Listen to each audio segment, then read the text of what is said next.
Hay personas que están dispuestas a dejarlo todo, de su país, su cultura, su apellido, incluso sus familias, por seguir una verdad que sintieron arder en el alma, ¿no? Sintieron algo muy fuerte, un llamado. Personas que se acercan al judaísmo con el corazón en la mano, buscando pertenecer, buscando sentido, buscando a Dios. Pero el camino no es fácil y a veces ni siquiera es claro. Hace falta convertirse. Hay otra forma de estar cerca de Dios sin tener que convertirse.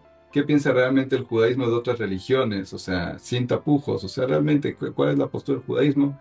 ¿Y qué papel tienen los no judíos en el plan divino? Estas son algunas cosas que vamos a ver, pero vamos a ver cosas muy picantes. Espero que el Rab también pueda tomarlo desde un lugar de amor, porque estamos queriendo conocer. Así que hoy nos sentamos con una de las voces más profundas, provocadoras del pensamiento judío contemporáneo para hacernos preguntas que nadie se atreve a preguntarse, pero que todos sentimos, desde el noajismo hasta la idolatría, desde el fracaso aparente, ¿no? Que muchas personas dicen que fracasamos el pueblo judío en difundir el mensaje divino de cierta manera, hasta el futuro de la humanidad. Entonces, si alguna vez sintieron amor por el pueblo de Israel, si alguna vez pensaste en convertirte o simplemente quieres entender el alma del pueblo judío, esta entrevista no te la puedes perder, ¿ok? Hola amigos, ¿qué tal? ¿Cómo están? Bienvenidos una vez más al podcast de Anitov. Tenemos un invitado de lujo, estamos de gala, el Rab Uri Sherki, uno de los rabinos más importantes aquí en Israel. Seguramente muchos de ustedes ya lo conocen. Rab, shalom וברכה. שלום וברכה לך ולכל הצופים בנו. ברוך השם, זה זכות גדול שיש לנו על זה שהרב איתנו, וברוך השם קיבל, היה לי מאוד מאוד קשה, היה כמה חודשים שניסיתי, ברוך השם, הגעת ומצאת, נכון? דבר בעיתו מה טוב. כן. אז רב, לא יודע אם הרב רוצה להגיד, להוסיף משהו על מה שכתוב שם בקוריקולום, על מה שהרב עושה, עכשיו, לפני שאנחנו אני חושב, מתחילים.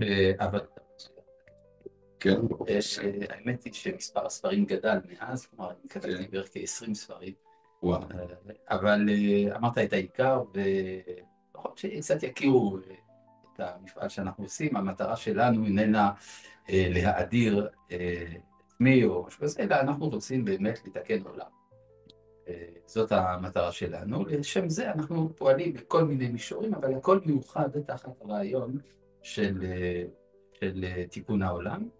Que sepan que realmente el rap está muy, muy activo también en la televisión. אני רואה הרבה שברוך השם, כמה ערוצים שכמובן שערוצים שמכבדים את התורה, גם הרב העז ללכת לכמה שלא, אבל כאילו הרב מאוד מאוד פעיל, נכון? כן, אני חושב שמאוד חשוב לחבר. כן. למשל, לאחרונה, באותו שבוע הייתי גם בהפגנה להמשך הלחימה בעזה, וגם בכיכר החטופים. כלומר, אני משתדל, כן, לחצות מגזרים. כלומר, אני לא משנה את העמדות שלי, הדעות שלי ברורות וחתוכות. יחד עם זה, אני חושב שהדיאלוג הוא מאוד משמעותי ומאוד הכרחי. Que el rap tiene una visión que logra integrar también a la parte más reacia, a la parte más, incluso la izquierda, podemos decir izquierda radical, incluso muchos de ellos también lo respetan a pesar de que pues las ideologías a veces pues separan muchísimo, ¿no? entonces, רב, אני אגיד כמה מילים על מה, כאילו כמו בתור הקדמה, על מה שאנחנו רוצים לעשות באינטרviu, היום הזה. Así que vamos a comenzar con la primera pregunta, Rab. Realmente la primera pregunta es, ¿qué piensa el judaísmo? Sí, voy a decir lo primero así. ¿Qué piensa el judaísmo de una familia que deja todo atrás para seguir este camino, incluso en países donde esto está mal visto o es peligroso o es casi imposible? כן, הרעיון זה מה יהדות חושב על משפחה שפתאום רוצה להמשיך בדרך של היהדות, במקומות שזה מאוד נידח, שכאילו שזה מאוד קשה, אפילו מסוכן, וזה כאילו, מה התורה, מה היהדות מחייבת או מבקשת את זה? היהדות לא המציאה את הרעיון האוניברסלי בתקופה מאוחרת. אנחנו רואים הרבה תרבויות שמדברות על מסר אוניברסלי, אבל זה הגיע להם מאוחר. אחרי שנוסדה האומה שלהם, הם באים בטענות לאוניברסליות, וזה בעצם מה שכל הקולוניאליסטים טוענים. לעומת זה, אצל אברהם אבינו, עוד לפני שהוא מקים את עם ישראל, כבר נאמר ונברכו בך כל משפחות האדם. כלומר, הייעוד האוניברסלי של היהדות זה לא איזה מין תוספת או איזה בונוס, זה החובה העצמותית שלנו. לכן לפעמים כשיהודים שואלים, עד שאתה מדבר עם אומות העולם, תדבר קודם כל על עם ישראל, אז צריך להבין שפה לא מדובר בארגון צדקה, שבצדקה אתה צריך קודם כל לדאוג לקהילה שלך ואחר כך לקהילות אחרות. פה מדובר על התפקיד. התפקיד שעם ישראל צריך למלא, והוא לתקן את העולם. עכשיו, הדבר הזה לא היה אפשרי כל זמן הגלות שלנו. בימי הגלות היינו עסוקים בהישרדות. ולכן צדק הפילוסוף הדובר הצרפתית, ז'אן ז'אק רוסו, כשהוא אמר, אני סבור שלא אבין את היהודים כל עוד אין להם מדינה משלהם, שבה הם יוכלו להתבטא בלא פחד, ורק אז נדע מה יש להם לומר לנו. אז ברוך השם, יצאנו מהגלות, יש לנו מדינה, נשאלת השאלה, מה יש לנו לומר? וברור שיש לנו הרבה מה לומר, במיוחד בעקבות המהפכות הגדולות שמתרחשות היום בעולם. אפשר לומר שבהתנגשות של הציביליזציות, מה שהדינגטון מדבר עליו כ-clash of civilization, יש מאוד חיפוש עמוק מאוד אחרי משמעות לחיים. אז פעם אנשים היו מוצאים את המשמעות או באידיאולוגיות או בדתות. היום אנחנו רואים שגם הדתות וגם האידיאולוגיות השונות ירדו. אבל מה שכן עולה זה הבקשה לרוחניות ולמשמעות. ואת זה דווקא אפשר למצוא בתורת משה. כלומר, תורת משה איננה דורשת מן האדם, כוונה, למי שאיננו יהודי, להתאים את עצמו לעם ישראל. הוא לא צריך להיות יהודי. אדרבה, זה שיש 70 אומות, יש תרבויות שונות, הדבר הזה הוא הברכה הגדולה שיש בעולם. על גבי הברכה הזאת, עם ישראל מוסיף את דבר השם. דבר השם זה הקשר בין, אפשר לומר במילים גדולות, הטרנסצנדנטיות, האלוהות האינסופית, ואיך שהיא מתייחסת אל העולם של האדם. זה התפקיד של עם ישראל, למסור את זה לאומות העולם.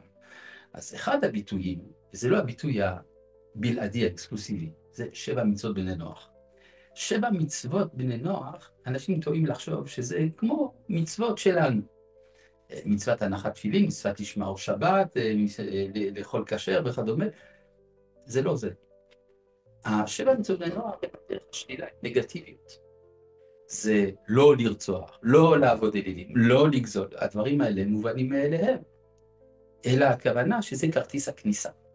כלומר, אם אתה מוכן לצאת ידי חובת הדרישות המינימליות של המוסר, כפי שהיהדות מבינה אותה, אז אפשר גם להמשיך הלאה. יש עולם עשיר מאוד. לצורך זה, אני כתבתי 2 ספרים שעשו הרבה רעש, אפשר לומר, ספר שולחן ערוך בני נוח. Impresionante esto. Un Shulchan Aruch para בני נוח. כן. נקרא בשם ברית שלום. Rega, que necesito להגיד להם מה זה שולחן ערוך. El Shulchan Aruch, nosotros, el pueblo de Israel tiene un libro de halajá, de ley, que lo recibió, código de leyes, que lo recibió todo el pueblo de Israel aproximadamente hace 500 años por el Rabbi Yosef Karo, lo escribió. Una obra que le tardó, si no me equivoco, 25 años escribir ese libro, le tardó al Rabbi Yosef Karo, el Bet Yosef, de Shulchan Aruch, otros 5 años, que es como el resumen. Pero bueno, él hizo lo mismo, o sea, un código de leyes, pero para el gentil, para los no ágidas.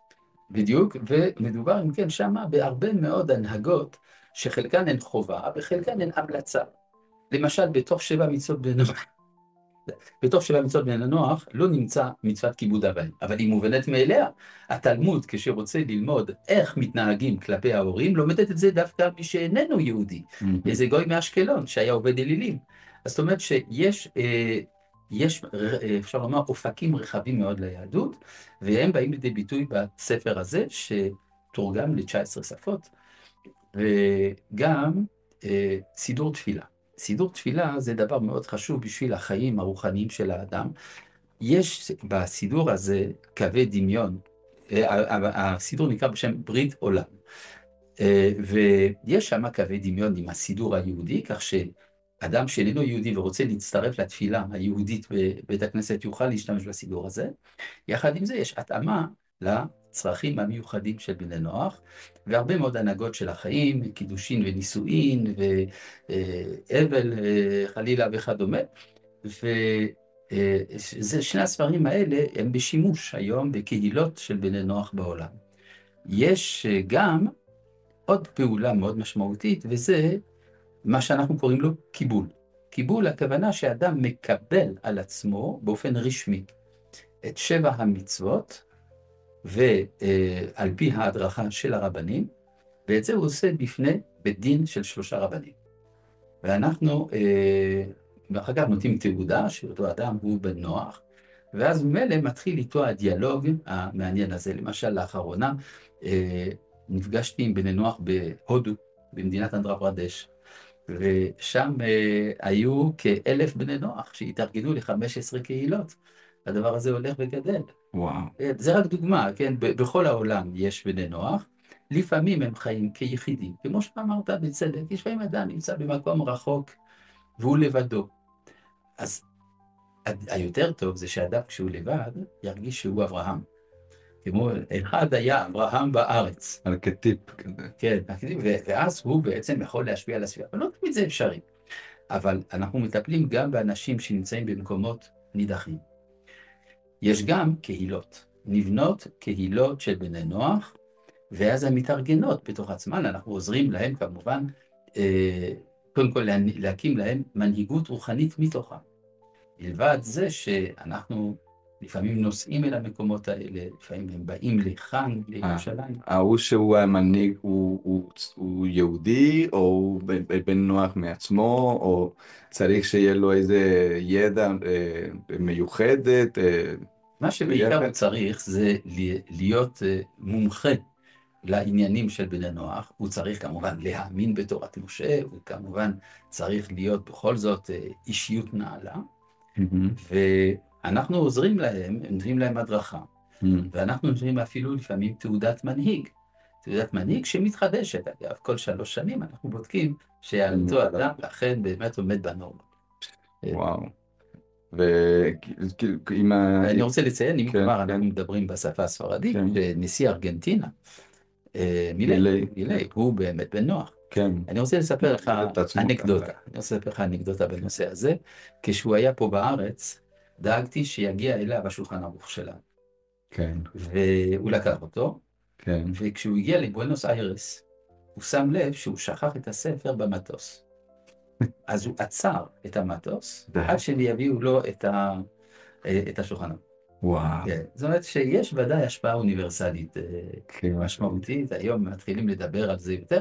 מובן מאליו שאנחנו רק ממש בהתחלה, כן? אנחנו מדברים על 8 מיליארד בני אדם שמצפים לדבר השם, אז יש לנו משימה רחבת היקף. כן, כמה שנים שפספסנו, בוא נגיד, בצורך נפשי. מה בני נוח? בן נוח זה כינוי, זה שם, זה שם. בן נוח הוא מי שמאמין בתורת משה, מקבל על עצמו את המחויבות ל7 המצוות, והוא גם לא אנטישמי. כן, לפעמים יכולים להיות דברים כאלה. הוא צריך להיות מחובר בקשרי אהבה אל עם ישראל, ולכן יש חשיבות לקשר החי, המתמיד עם האנשים. לפעמים, אנחנו רואים גם שלפעמים אנחנו פותרים בעיות של משפחה, של נישואים, לפעמים בעיות של מצוקה אישית. הרבה פעמים אנשים מרגישים, זה אחת הבעיות, בעיקר בעולם המערבי, הבדידות. הבדידות, ברגע שאדם יודע שהוא שייך לקהילה גדולה ושהיא אידיאליסטית, הדבר הזה משנה את החיים. כן, האינדיבידואליזם זה מה שגרם, לא? אחד מהתופעות לוואי. זו תופעה קשה, קשה של התרבות המערבית. עכשיו, אני רוצה ככה לומר, אנחנו לא באים לשנות את עולם הערכים, אנחנו באים לרומם את עולם הערכים. אני אסביר, למשל, אנחנו רואים שהיום בין העולם המערבי לעולם האסלאמי, יש מאבק גדול מאוד על הובלת האנושות. מה התוכן של הוויכוח? זה לא רק כוחני פוליטי, יש משהו הרבה יותר עמוק. התרבות המערבית קיבלה במסורת מהפילוסופיה היוונית שהאדם הוא מרכז הכל. מה עם אלוהים? אם הוא קיים, זה לא תמיד ברור, אבל אם הוא קיים, הוא צריך להיות בפריפריה, לא להפריע יותר מדי. לפי התפיסה הזאת, האידיאל של המשטר האידיאלי זה המשטר הדמוקרטי הפרוגרסיבי-ליברלי. ובאסלאם זה בדיוק הפוך. האסלאם לוקח כהנחת יסוד שאלוהים הוא המרכז של הכל, והאדם צריך להיכנע. זאת המשמעות של המילה אסלאם. אסלאם, כן. עכשיו, איך מיישבים במחלוקת הזאת? זו מחלוקת לכאורה שאי אפשר לפתור אותה. דווקא אנחנו, בני ישראל, יש לנו פתרון לזה. כי לפי תורת משה, לא אלוהים במרכז ולא האדם במרכז, אלא הדיאלוג ביניהם. האדם הוא שותף למעשה בראשית, אז אנחנו מאחדים ערכים. בכלל, המושג של אחדות הערכים זה מושג מאוד מיוחד למוסר היהודי. כי למשל, אם הנצרות לימדה שהאל הוא רק אהבה, והאסלאם לימד שהאל הוא רק מידת הדין, אנחנו עושים ייחוד המידות. כן, מידת הרחמים, שהיא המידה שמחברת. את זה אנחנו יכולים ללמד את כל האנושות, כל תרבות ותרבות יכולה ללמוד מזה. ולכן גם אנחנו פועלים לא רק בתחום של העולם המערבי הנוצרי לשעבר, אלא גם בעולם המוסלמי וגם מעבר לזה במזרח הרחוק גם כן. אני זוכר שלפני כמה שנים הוזמנתי על ידי קבוצה של אנשים בטיוואן, רחוקים מאוד מהנצרות, רחוקים מאוד מהאסלאם, כלומר עם מסורת לפעמים בודהיסטית, לפעמים שינטו, והם רצו לדעת מה יש לנו לומר להם. כן, ישבתי עם המאסטר שלהם. כן, אז יש לנו, אפשר לומר, הרבה מאוד פעילויות. לאחרונה... ומה, הם קיבלו משהו? הם קיבלו משהו, אנחנו עומדים בקשר עד עצם היום הזה. הם לא הפכו להיות בני נוער, משום מה, אבל הם מרגישים אהבת ישראל מאוד גדולה. הם קראו לארגון שלהם AIIT, אהבת ישראל in טיואן. וואו. אז כך שאפשר לומר שיש התעוררות היום, יש הקשבה. עכשיו, אנחנו צריכים להבין שכאשר מדינת ישראל או החברה הישראלית אומרת, לא, לא, אנחנו אין לנו מה לומר, אנחנו חלק מהעולם המערבי, ואנחנו חושבים שעל ידי זה אנחנו יותר אהובים ויותר מקובלים, זה טעות. אנחנו יוצרים מה שנקרא אהבה נכזבת. מה, ציפינו מכם להגיד משהו ייחודי ואין לכם מה לומר? אז זה לא שלכם, תחזירו את זה לפלסטינאים, מה אתם עושים פה? נכון, כן, נכון. בדיוק. כן, כן. הם אומרים את זה בכנות, כן. אני רוצה אולי להוסיף קצת שלאחרונה, כשהתחילה המלחמה, פרסמתי חוברת שכתבתי לפני 10 שנים, ששמרתי אותה, לא חשבתי לעשות בה שימוש. אוקיי. החוברת נקראת מה היהדות חושבת על האסלאם. ושם אני מסביר בדיוק מה אנחנו חושבים, כלומר אני לא מדבר על דיאלוג בין דתי, מכבד וכדומה, זה בדיוק מה היהדות חושבת. הדבר הזה עשה רעש גדול, הוזמנתי לאבו דאבי על ידי ראשי איחוד האמירויות. זה הגיע אליהם. זה הגיע אליהם. אתם עשיתם על זה, כאילו שיגיע? לא, לא, זה ממש לא. יש לי, איש תקשורת שדאג להעביר את זה לעיתונות. אוקיי. אבל מעבר לזה לא, ופגשתי שם גם את ראשי המדינה וגם את ראשי הדת שם, ומאוד מעניין לראות שמאז אני מקבל תגובות מכל העולם המוסלמי. וואו. כן, והתגובות מעניינות מאוד, כלומר, ומהרבה מאוד מוקדים, שחלקם גם אומרים, זאת הארץ שלכם, אסור לכם למסור אפילו סנטימטר אחד, משום שהאל נתן לכם את הארץ הזאת. וואו. כן, כך חלק גדול מהתגובות אני כינסתי בחוברת שקראתי לה תשובת ישמעאל. חז"ל אמרו לנו שישמעאל, בנו של אברהם אבינו, עשה תשובה. כן. ואז מעשה אבות, סימן לבנים, אז גם הבנים שלו עתים לעשות תשובה, ואני חושב שהמציאות של מדינת ישראל יוצרת את התסיסה הזאת. עכשיו, לומר לך את האמת, קיבלתי תגובות מעניינות מבני נוח בעולם, אמרו לי, רגע, אנחנו עזבנו את הנצרות כדי להיות בני נוח. אז למה אתה לא דורש את זה מהמוסלמים? זה אומר, כי עם האסלאם זה ויכוח בתוך המשפחה. בתוך המשפחה יש כללים אחרים, איך מתקדמים. כן. כן, אבל ברוך השם אנחנו רואים שדברים זזים, ואני הייתי מאוד רוצה, אני חושב שזה מאוד כדאי, שזה יהיה חלק מהמדיניות הישראלית, לקדם את הכיוון הזה. הרב חושב שבאמת זה מה שמצפה כאילו קדימה, זה לא תהיה, היום אחרי השביעי לאוקטובר אנחנו יותר קרובים לזה. בתנאי אחד, שאנחנו נכניע את החמאס. כלומר, כל זמן שיש איזשהו גרגיר של תקווה לממש את הג'יהאד במובן הקיצוני שלו, אין לנו סיכוי. אבל ברגע שיהיה ברור שמדינת ישראל היא זו שמנצחת, זה בונה את הדיאלוג. ועובדה, אנחנו רואים אותו במפורש, אני מקבל תגובות מאוד מעניינות, אני לא יכול לפרט את הכל, אבל אנשים עושים רוויזיה של האמונות שלהם בעקבות המציאות. רוויזיה זה רוויזיוניסט? זאת אומרת שהם חושבים מחדש. כן, כן. כן, כן. אבל יש כבר, בוא נגיד, שזו שאלה שאני נפגש איתה הרבה פעמים, שאומרים לי, כי יש הרבה אוונגליסטים בנוצרים, כאילו דתות אחרות, שעכשיו בוא נגיד שהם עשו תשובה, כן?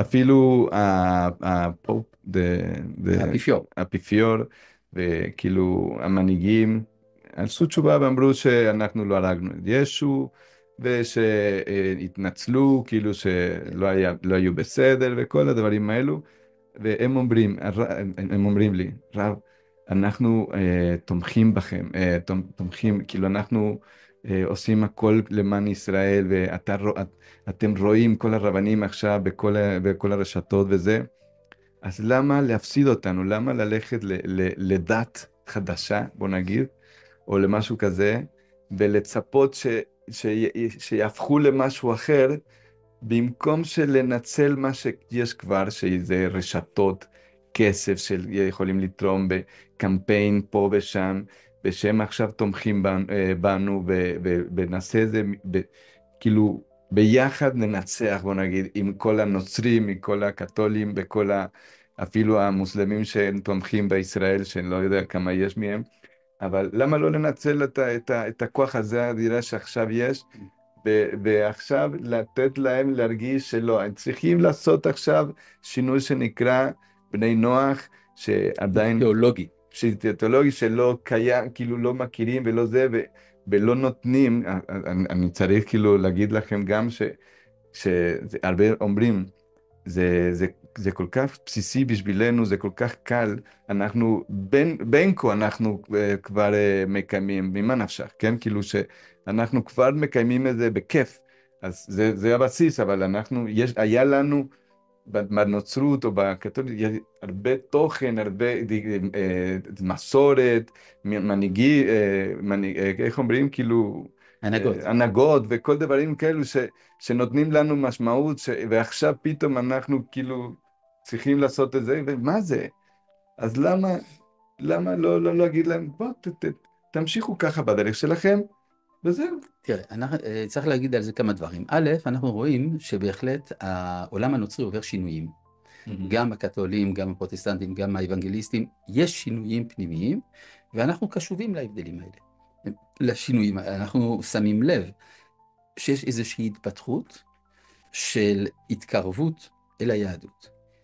זה דבר אחד. דבר נוסף, אי אפשר להתעלם מהיסוד התיאולוגי שמקבע את הנפש של העולם הנוצרי, וזה המשיכה המיסטית אל הדמות של ישו.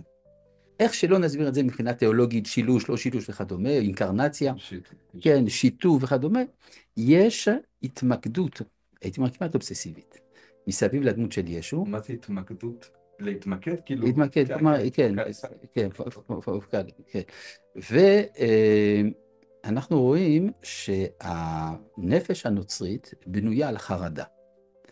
החרדה שמא הנשמה תלך לגיהינם.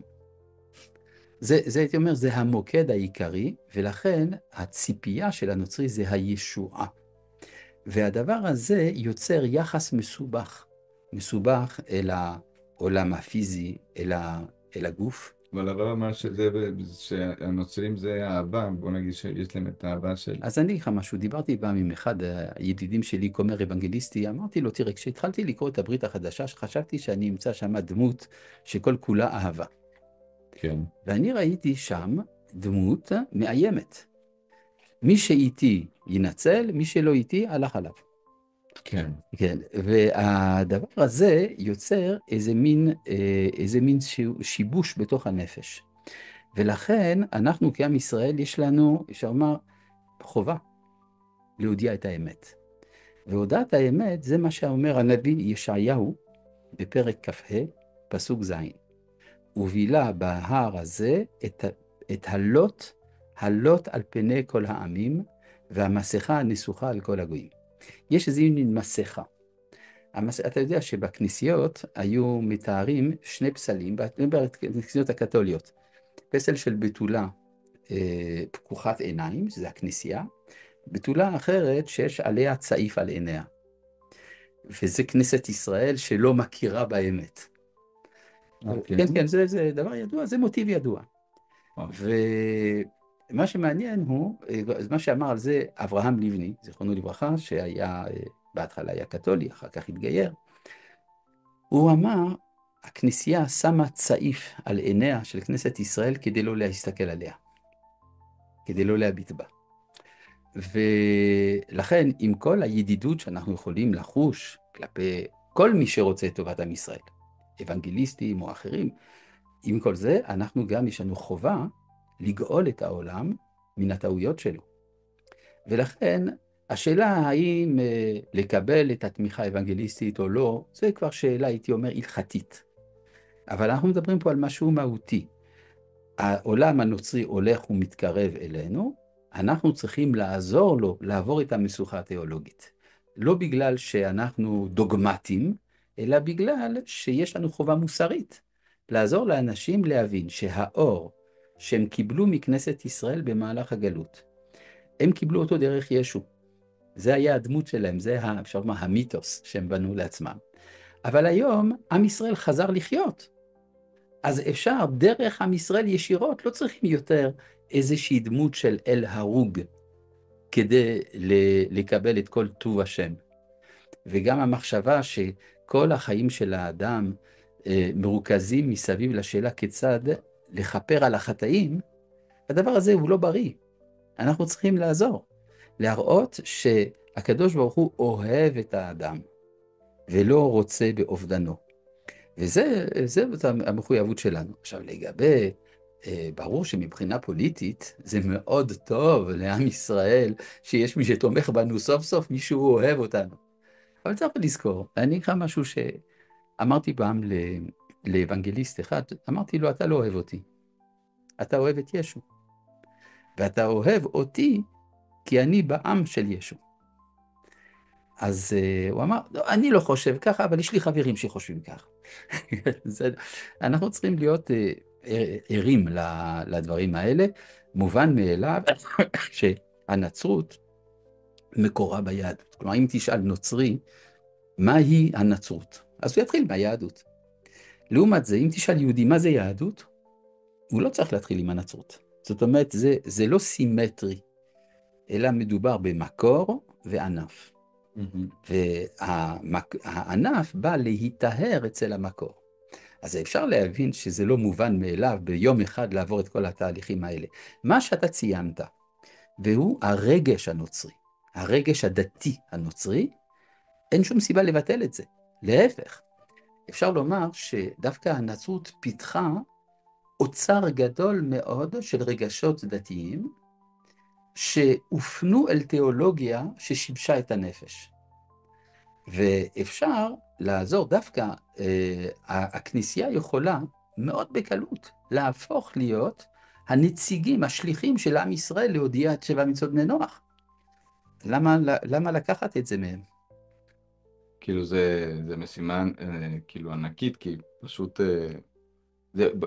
לזה אנחנו צריכים להגדיר מה זה בני נוח, כאילו זה לא, זה דת, או זה תנועה, אפשר לומר, או זה חלק מהיהדות. זה מאוד קשה להגדיר, אבל הייתי אומר, זו תורת משה של האומות. זאת אומרת, יש תורת משה לעם ישראל בתור ממלכת כהנים. לכהנים יש מצוות משלהם, יש תפקוד משלהם, גם אצלנו, בתוך עם ישראל. הכהן והיהודי הרגיל, אין להם אותו תפקיד. כאומה אנחנו ממלכת כהנים. וככהנים של האומות אנחנו יכולים לתת טוב והדרכה לאנושות, גם לקבל בחזרה מהם. כן, זה ברור. אז, אבל בן נוח, הייתי אומר, זה האדם הנורמלי, זה האדם האמיתי. כלומר, לחיות כאומה של כהנים, אנחנו כאומה ישראלית, אנחנו קצת לא נורמליים, אנחנו כל הזמן דבקים באלוהות.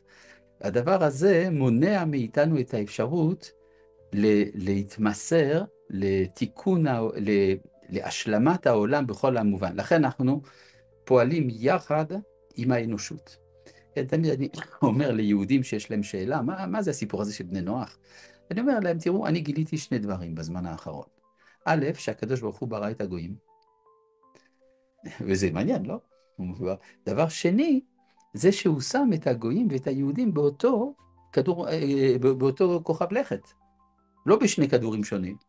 אז כנראה שיש תפקיד מיוחד, יש תפקיד, איזה פרויקט משותף. ועכשיו, ברוך השם, אנחנו מתחילים למלא להיות נאמנים לפרויקט הזה. מובן מאליו שהדבר הזה לא יכול לבוא בלי התנגדויות. כן? ככל שעם ישראל תופס מקום יותר משמעותי, יש גם לו יותר מתנגדים. אבל על מנת, כן, הקדוש ברוך הוא בחר בנו, על מנת להיות מי שיוכל לעמוד מול כל הלחצים האלה, ואחר כך, מתוך שיתוף פעולה עם כללות האנושות, להביא לעולם יותר טוב. וואו. אז כאילו זה לא בתיאורמה, כן? באקסיומה, שזה כאילו, אם זה משהו כל כך בסיסי ביהדות, זה עוד חלק, או עוד, בוא נגיד, עוד סניף של היהדות, שזה כמו שיש כהנים, יש לווים, יש ישראל, ויש גם כל הגויים, כל אומות העולם. אז בוא נגיד שלמה זה לא כתוב באדיה, בתורה, כאילו במפורש, אם זה כתוב בנביא, נכון? שאנחנו צריכים להיות, זה אור לעמים, אור לגויים, בוא נגיד שזה כלומר, כתוב בנביא, אבל אתה אומר ונברחו בך כל משפחות האדמה. שנאמר לאברהם, זה לא כתוב אצלך בתורה? זה כתוב. יותר מזה. אתה יודע, התורה מתחילה את הסיפור שלה מהתיאור של האנושות. אחר כך המבול, מגדל בבל, כן, זה היה פלן עכשיו, A. כן, אבל צריך להבין משהו. המושג של עם נבחר, עם סגולה, זה מושג אוניברסלי שאין כמוהו. כי אם אני עם נבחר, אני נבחר מתוך מה? מתוך איזשהו מכלול. כלומר, אני יכול להגיע להשלמת עצמי אם אני ממלא את התפקיד שלי. לכן אומר אחד מתלמידי הבעל שם טוב, רבי יעקב יוסף מפולנאה, אתה רואה, הוא חי במזרח אירופה, בעולם שבו הייתה הרבה אנטישמיות וכו', הוא אומר, כשם שהנשמה איננה שלמה כל זמן שהיא לא מגיעה לגוף, כך אין עם ישראל שלם כל זמן שהוא לא מאיר לאומות העולם. אז כך שאנחנו לא צריכים מקורות הם גלויים. הרי הקדוש ברוך הוא שולח את יונה הנביא לנינווה, והוא שולח את ישעיהו להרבה עמים, למצרים, לערב וכדומה. כך שאנחנו רואים שמלכתחילה חלק מהתוכנית האלוהית, זאת אומרת, התוכנית האלוהית זה תיקון העולם כולו. ובשביל זה יש אסטרטגיה אלוהית מיוחדת בבחירת עם ישראל על מנת לתקן את העולם. הרי אנחנו עכשיו עברנו את חג הפסח לאחרונה, אנחנו רואים שאחרי 10 מכות שבאו על מצרים, כשפרעה מחליט שהוא משלח את בני ישראל, הוא אומר, לכו עבדו את השם, כדברכם, וברכתם גם אותי. כלומר, היציאה של עם ישראל אל מהלך ההיסטוריה הכולל, זה טוב לפרעה. בסופו של דבר, לזה אנחנו מגיעים. ויש, אתה יודע, יש תפילה שאומרים היהודים 3 פעמים ביום, תפילת עלינו לשבח. מחולקת לשני חלקים.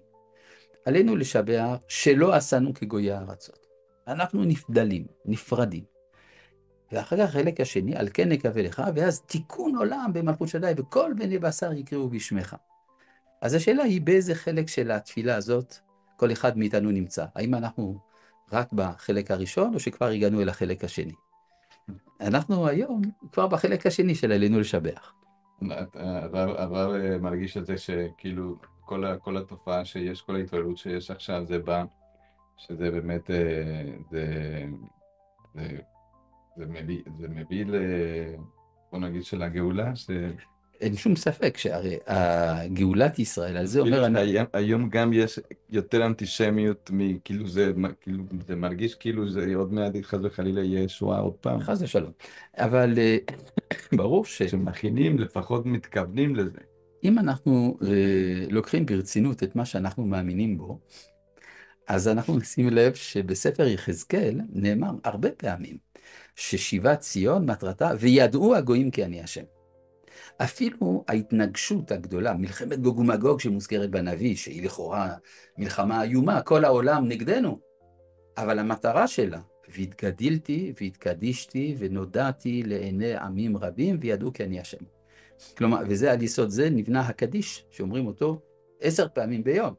הקדיש שבו אומרים, יתגדל ויתקדש, שמי רבה, איפה הוא יתקדש? לעולם כולו. כן, כלומר, הדברים האלה מפורשים במקורות שלנו. אם אנחנו חושבים שגאולת ישראל זה רק שאנחנו סוף סוף נמצא מקלט, מקום שבו לא רודפים אותנו, לא מציקים לנו, אז אנחנו אגואיסטים. או שאנחנו מבינים שריבונו של עולם סומך עלינו. אם הוא סומך עלינו, הוא רוצה שיתקדש שמו על ידינו. ולכן אין שום פלא שבסוף, כשמגיעים גם אל בניין בית המקדש, בעזרת השם, אנחנו יכולים לקיים את מה ששלמה המלך אמר בתפילתו, שיבואו מכל האומות להתפלל אליו במקום הזה. ביתי בית תפילה יקרא לכל העמים.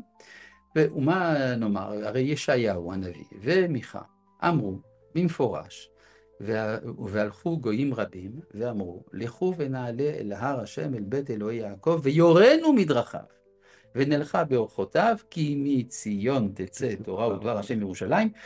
נשים לב, זה הגויים אומרים את זה. מציון תצא תורה. לאן היא יוצאת? היא יוצאת אליהם. אז כך שאין שום ספק שזה שמתנגדים זה גם סימן, זה סימפטום להתעניינות. אתה יודע, כל פסיכולוג יגיד לך שאם אני מסוגל לשנוא אותך, זה סימן שאני גם מסוגל בבוא הזמן לאהוב אותך. כן, יש קשר. כן, לעומת זה, אדישות, אי רלוונטיות זה הדבר הגרוע ביותר. כן. ברוך השם, אנחנו היום ממש רלוונטיים בעולם כולו. כל הפרונט פייג'.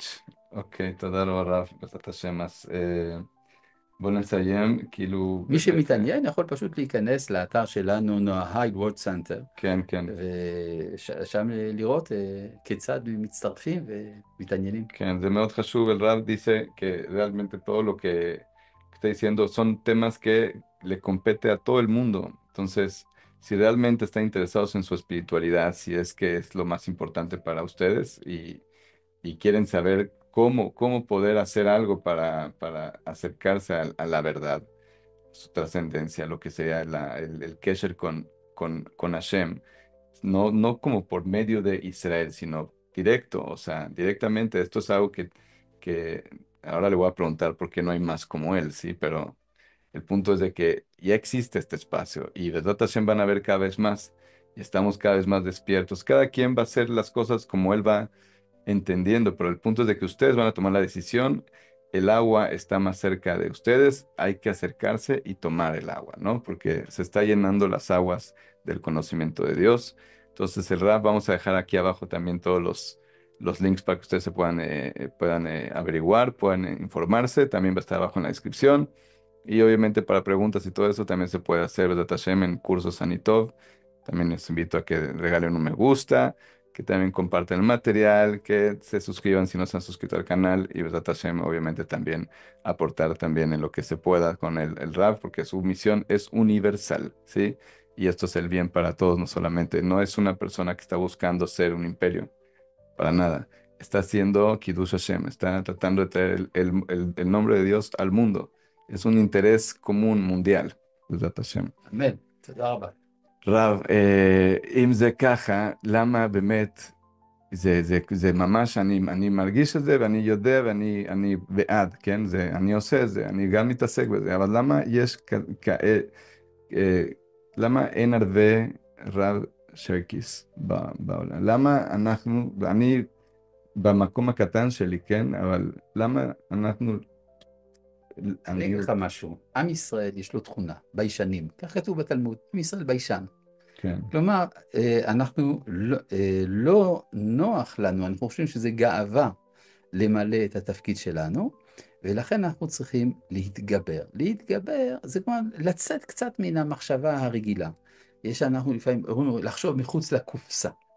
כן? אז לפעמים זה מתחיל מיוזמה של מעט אנשים, ואחר כך, מיוזמה של כמה אנשים, דברים הולכים ומתפתחים. לכן אין מה לפחד. הנה, אתה רואה, אני התחלתי לחשוב על משהו, אגב, לא הייתי הראשון, והנה, הוזמנתי לפודקאסט שלך.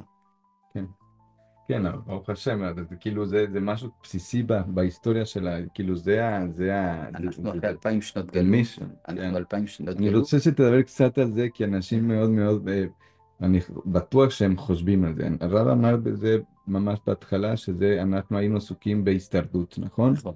בגלל זה אנחנו לא חושבים, כשמישהו מפחד לחיים שלו, על אז החיים יש לו זמן שלו, אז לטפל באחרים. כן, בדיוק. כן, אבל אז זה התירוץ הסופי? אני אגיד לך משהו. זה מאוד מעניין שהתלמוד כבר מקדיש דפים רבים מאוד לתורה של בני נוח. זאת אומרת, בזמן שאנחנו נרדפים על ידי האומות, יושבים רבנים והם אומרים, מה מחייב את מי שרודף אותי?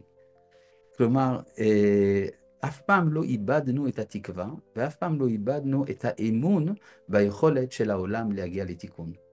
ואתה יודע, כתוב במדרש, שכשהקדוש ברוך הוא ברא את האדם, יש מלאכים שהתנגדו.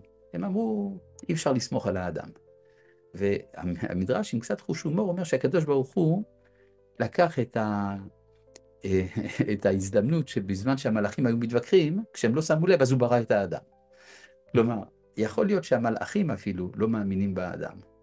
אבל הקדוש ברוך הוא, כן, אבל הקדוש ברוך הוא מאמין בנו. מאמין באנושות, ממילא הוא גם מאמין ביכולת של עם ישראל למלא את תפקידו.